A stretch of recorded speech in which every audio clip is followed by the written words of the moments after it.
कपड़े धोने वाली बहू। शादी के पहले से ही विभा को कपड़े धोने का बड़ा शौक था।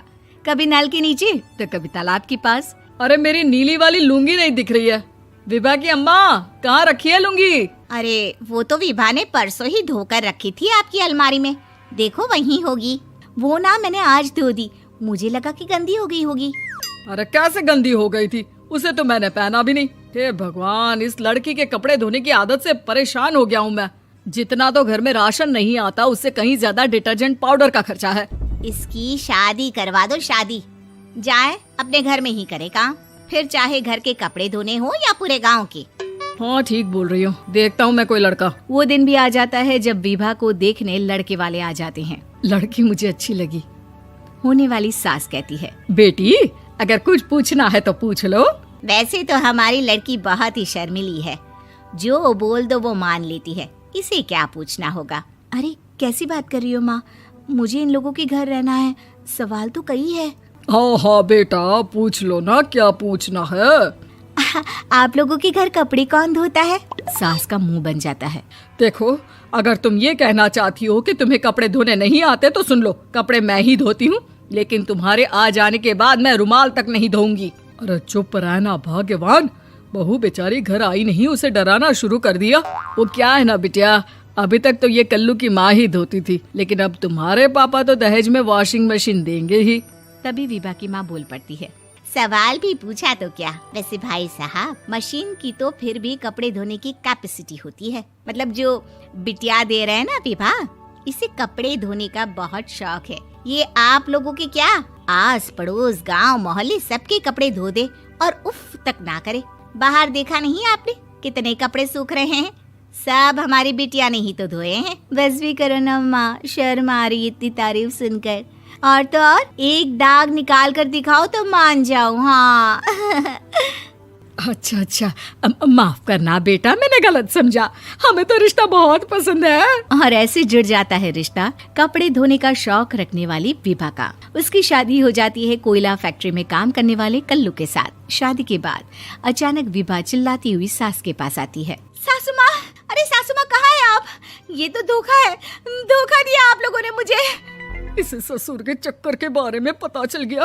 अरे तो उसमें तुझे क्यों धोखा मिला है? अरे नल में पानी नहीं आता, कपड़े कैसे कब धुलेंगे? अच्छा, तू पानी नहीं आ रहा उसकी बात कर रही है। तो आपने क्या सोचा? कुछ नहीं। अच्छा, तेरी माँ ने कहा था कि कपड़े धोने का शौक है तुझे, याद आया मुझे। शौक बोलकर कपड़े धोने वाले मेरे जुनून को कम ना आके सासू माँ, कपड़ा धोना मेरा गुरूर है। तभी पति भी वहाँ आ जाता है। अभी मैंने इसे सनी देओल की फिल्म दिखाई है, उसी के डायलॉग मार रही है माँ। अच्छा सुन, साफ साफ बता रही हूँ, पानी सुबह 4 से 6 और शाम को 10 से 12 आता है, समझी? विभा टाइमिंग सुनकर हैरान हो जाती है। ये क्या भूतों का मोहल्ला है? सुबह 4 बजे उठकर कौन कपड़े धोता है? 4 बजे टंकी में पानी जाता है, फिर सारा दिन धोना ना, किसने मना किया? अरे कैसी बात कर रही हैं? 200 लीटर की टंकी में कितने कपड़े धो लूंगी मैं? सुबह ही उठ जाऊंगी मैं। अब क्या था, विभा सुबह 4 से लेकर रात के 12 बजे तक कपड़े ही धोती रहती। एक रोज सास पड़ोस से निकलकर कहीं जा रही होती है कि साथ वाली कहती है, हाँ कल्लू की माँ, जरा ये बताओ कि 2 साड़ी है, 2 ब्लाउज और एक पेटीकोट और एक नाड़े वाला लंबा कच्छा। हाँ तो? अरे तो क्या, कितना लोगी धुलाई ये बताओ। धोबन दिख रहे हैं हम क्या? हमारे पति सरकारी नौकरी से अभी रिटायर हुए हैं और बेटा सुपरवाइजर है कोयला फैक्ट्री में। धोबन समझ रखा है हमें? हाय रे कल्लू की अम्मा, माफ कर दो, वो तो मोहल्ले में यही सब बता रहे थे कि तुमने बहू को कपड़ा धुलवाने के काम में लगा दिया है। सास को पड़ोसन की बात सुनकर गुस्सा आ जाता है। वो घर पहुंचती है जहां घर के बाहर ही इतने सारे कपड़े सूख रहे होते हैं जितने कि किसी धोबन के घर पर। अरे ओ कल्लू की दुल्हन, बाहर निकल।